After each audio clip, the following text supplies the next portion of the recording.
Hi, Alan Stratton from Meswood Turns. For this project, well, it's going to be a fun one.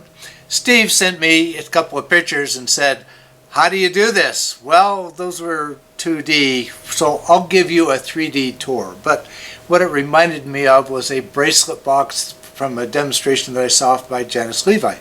So I'll give you a guided tour before we actually get into it. So for this box, yes, there is a lid, and it's a laminated interior wall. And then to bring in another child's toy, it's a set of stacking rings. And since they are laminated, it's showing a nice pretty flow of that. And then the inside is also a lamination, so as it slopes away, then you see some nice grain pattern there too. So you can just do that, but no, that's probably not the way you're going to do it. Well, if you put it on, let's see, is this way? Oh, that doesn't go, so you got to be careful. Got to get them the right order. So let's see, is this one? No, that's not it. Well, is it this one? Well, I got to turn it around, I guess. Oh, okay, that's where it goes. Now, what's next? Oh, maybe it got lucky in that. So this is an adult stacking toy box. At least that's what I'll call it for now. What would you call this thing? And by the way, I had to soup up my bandsaw jig to do it. So there's a lot of things coming. I'll do the bandsaw jig coming up in the next week's video because I think it's pretty close to perfect, but we'll see.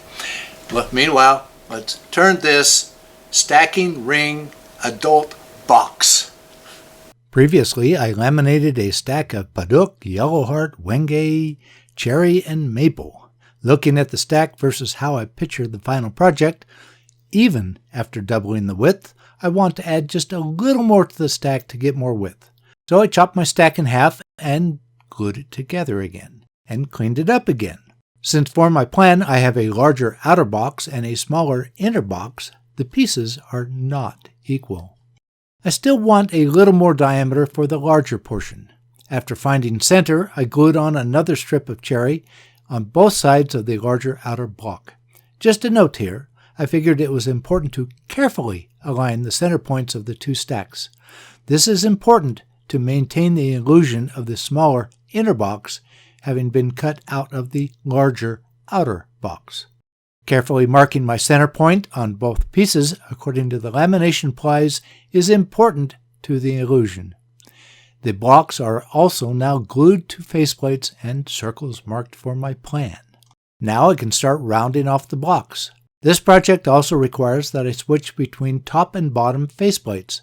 For example, while I can taper the exterior of a surface from either side, the only way to match the taper on the interior side of the exterior block is to taper from the large end, but that is also the end I will have to have the bottom lid glued on. It is confusing. I had to work it out. Finally, I can head over to the lathe. This is the inner block. I want at least a 1/4 inch taper across the height of the block. Despite the very hard woods, this is fairly quick work.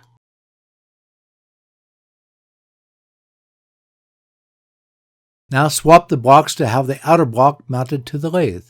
This is the somewhat tricky part, matching the taper on the interior side of the mortise.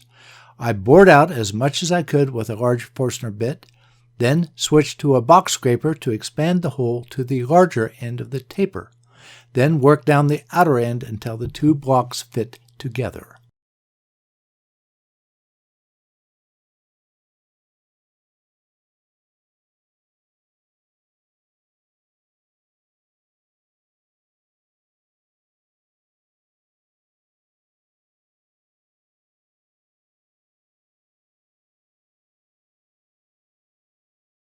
At this point, the wood pieces request a selfie. Top and bottom are prepared. They are on their own faceplates. The pieces decide to pose in the future order, despite faceplates still being in the way. Back to work at the lathe to cut a mortise in the inner section so that I can clean up the bottom side. This mortise is temporarily being neither full depth nor full diameter yet.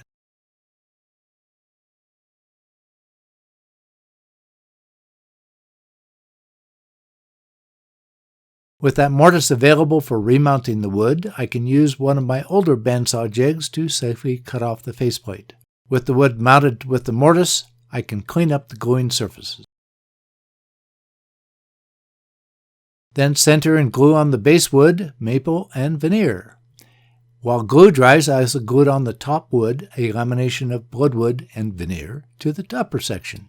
While the center section is still mounted to the lathe, I clean up the underside of the bottom, removing the last trace of the faceplate before cutting a shallow mortise in the bottom and shaping the underside. There is plenty of wood to resist the chuck expansion pressure. While this is mounted, I also sand and apply some wipe-on poly. It may never be mounted this securely again. Similarly, and while I'm at it, I prepare the top wood, cutting a mortise on the inside or bottom edge and gluing on the outer core to the top.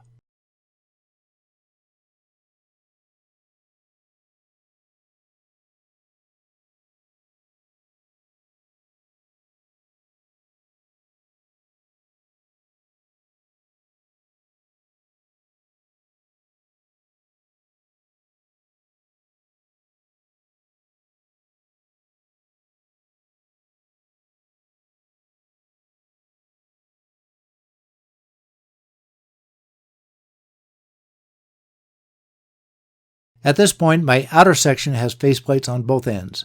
Since this is extending far from the mount and the faceplate is so big, I fashion another mount for the opposite end. In the spectrum of complex bandsaw cuts, this cut is on the easier half. That is, precision is not required. However, the bandsaw jig keeps cutting the round wood safe. From the picture Steve sent me, I believe the original was cut with parallel cuts. I want more visual interest. With this jig, I can accurately rotate the wood, in this case 90 degrees, and make the next cut. I keep my hands on the sled for safety. This jig also enables exact offset cuts, but I do not need this capability for this project. I rotate for another cut and then repeat for the last cut. At this point, the wood wants to pose for another selfie. The lowest slice is not yet glued to the base wood. The top section is glued, but still oversized. Now for the tedious part, rounding the edges of the uneven rings. A router will not do the trick. They would have to be flat and not very interesting. I'm using a Longworth chuck to hold the wood while I round over the corners with a rotary rasp. I have to switch the mount a total of 4 times to get both sides and the inner and outer edge.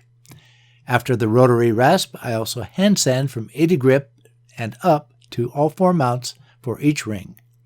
By the way, for others with Longworth chucks, I printed larger and oval rings to hold the wood. Being oval, they do not rotate freely when being cinched up. On the nut side, 3D printed knobs make cinching tool-less. We're on the home stretch now. I trim back the base section to match the ring diameter. Note that the mount uses the mortise I cut earlier. I use this style of mount frequently for larger boxes, trays, and platters.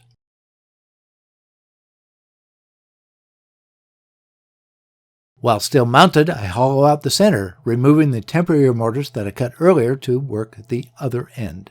Also, sand and apply wipe-on poly.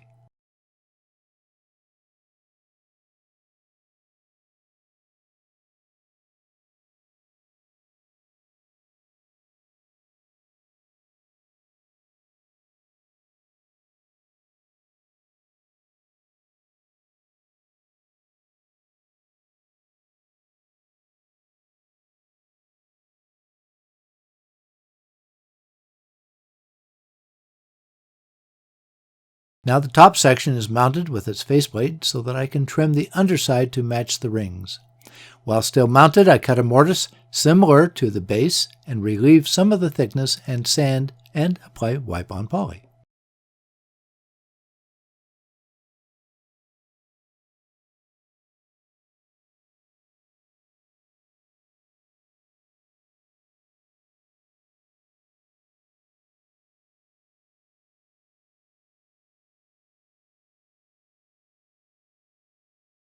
At long last, the top is mounted in an expansion mount while I cut a pleasing profile that includes a small knob for smaller hands, and sand and wipe on poly.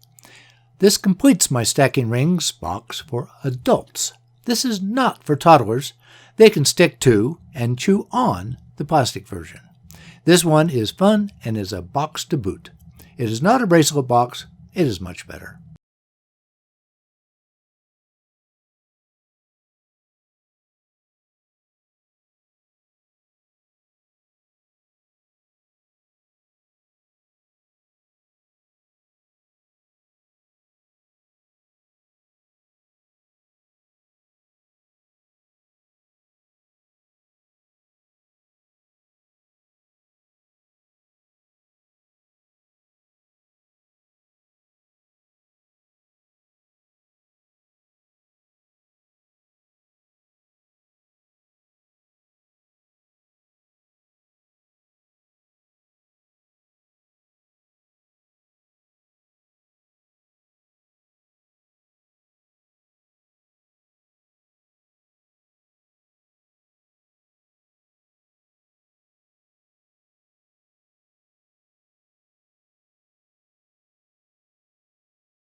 Please give this video a thumbs up and subscribe to my website as well as on YouTube. Please spread the word by telling your friends about my weekly videos. I appreciate your comments and questions. Please wear your full face shield whenever the lathe is running. Yeah, I nag, but I hope to save your life.